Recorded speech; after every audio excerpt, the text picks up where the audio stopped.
আসসালামু আলাইকুম ভিউয়ার্স, আশা করি ভালো আছেন। আলহামদুলিল্লাহ, আল্লাহর রহমতে আমরাও ভালো আছি। আল্লাহ সবাইকে হেফাজত করুন। আমাদের দেশের অবস্থা খুবই খারাপ। আল্লাহ যেন আমাদের সবাইকে হেফাজত করে, মাফ করুন সবাইকে। আজকের রেসিপি ভিউয়ার্স, মন খারাপ তারপরেও খেতে হবে, সেজন্য রেসিপি করছি। তো আজকের রেসিপিটা মাঝারি সাইজের চিংড়ি মাছ, দেখলে বুঝতে পারছেন। এই যে চিংড়ি মাছটা, নতুন পটল আলু দিয়ে একটা ঝোল করব। তো এখানে পেঁয়াজ কষানো দেখালাম না, কারণ একই সব কিছুতে পেঁয়াজটা আমরা তেলে ভাজি, এটা আমরা সবাই জানি। পেঁয়াজ, কাঁচামরিচ, টমেটো, স্বাদ মতো লবণ দিয়ে ব্রাউন কালার করে নিয়েছি। তারপরে চিংড়ি মাছ দিয়ে দিলাম, দেখতে পেলেন। চিংড়ি মাছটা 2-1 মিনিট নাড়াচাড়া করব এবং এর মধ্যে এখন অন্যান্য মশলা দিয়ে দেব। প্রথমে দিব ভিউয়ার্স আদা বাটা 1 চা চামচ মতো দিয়ে দেব। এরপরে দিয়ে দেব রসুন বাটা 1 চা চামচ। এরপরে দিয়ে দেব হলুদের গুঁড়া 1/2 চা চামচের একটু বেশি, শুকনা মরিচের গুঁড়া 1.5 চা চামচ, কাঁচামরিচ দিয়েছি 8-10টা।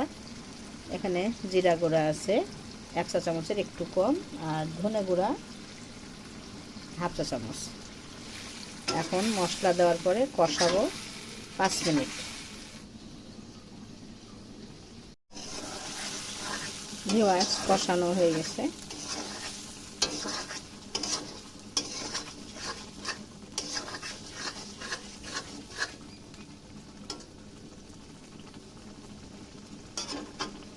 এখন এই যে এখানে 1/2 কেজি পটল, বেশ মোটা মোটা পটল, বড় বড় কিন্তু জালি।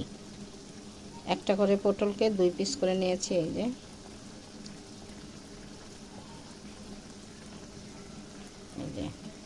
একটা পটল ছিলে নিয়ে এরকমভাবে 2 টুকরা করে নিয়েছি, দিয়ে ধুয়ে নিয়েছি। আর আলু দিয়েছি একটা, এরকমভাবে কেটে দিয়েছি। এখন পটল আলু দিয়ে দেব।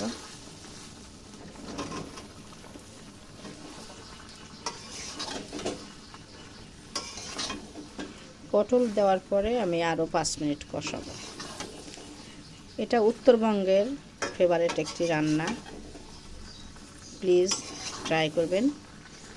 বড় চিংড়ি বা মাঝারি চিংড়ি, এটাকে পটল আলু দিয়ে এভাবে কষিয়ে নিয়ে রান্না করবেন, ঝোল করবেন, দেখবেন এত দারুণ হয়েছে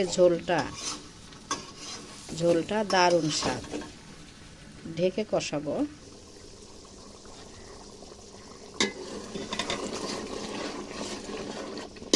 পাশে মুরগি রান্না করছি। মুরগিটা এরকম শুধু ভোনা ভোনা করব, হালকা ঝোল ঝোল থাকবে, আলু বা কোনো কিছু দিইনি।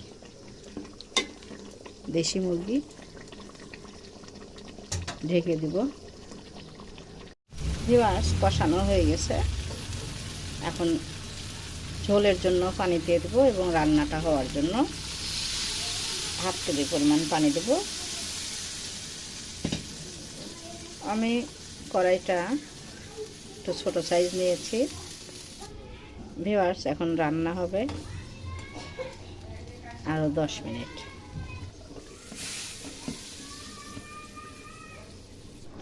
ভিউয়ার্স, রান্না কমপ্লিট হয়ে গেছে, দেখুন। ভালো লাগলে প্লিজ ইউটিউব চ্যানেলটিকে আমার যারা এখনও সাবস্ক্রাইব করেনি, চট করে সাবস্ক্রাইব করে ফেলবেন, লাইক কমেন্ট শেয়ার করবেন, পাশে থাকা বেল আইকনটা প্রেস করবেন। তাহলে যখনই আমি নতুন নতুন ভিডিও আপলোড দেবো ভিউয়ার্স, সঙ্গে সঙ্গে নোটিফিকেশনটা আপনাদের কাছে পৌঁছে যাবে। প্লিজ আপনারা লাইক কমেন্ট শেয়ার করবেন, আমাকে একটু সাপোর্ট করবেন।